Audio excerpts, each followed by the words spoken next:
Sayın Abdullah Öcalan üzerindeki tecrit aynı zamanda tabii Kürt halk önderi olmasından kaynaklı Kürtler üzerindeki de tecrit olarak tanımlayabiliriz.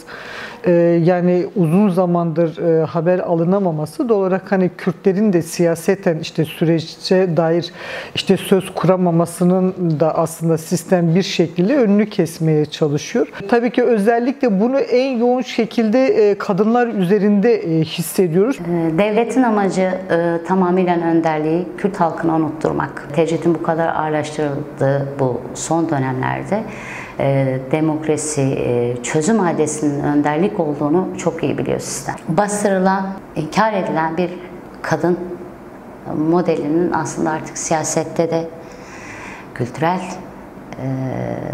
sosyal ve çalışma hayatına kadar aslında önderliğin cesaret verdiği bir kadın, Kürt kadın modeli var. Feodal bir coğrafyada büyüdüm, yetiştirildim.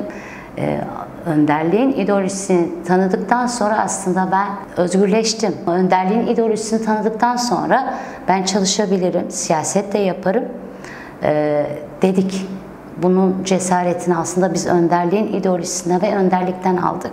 Fiziki özgürlüğünün mücadelesini biz kadınlar olarak bunun öncülüğünü yapacağız. Hiçbir şekilde, hiçbir şeyden de çekinmiyoruz. Yani kadın paradigmasını, kadının kölelikten kurtuluşunun öncülüğünü yaptı. Önderliğin bir lafı var. Hani nerede düştüyseniz orada kalkacaksınız.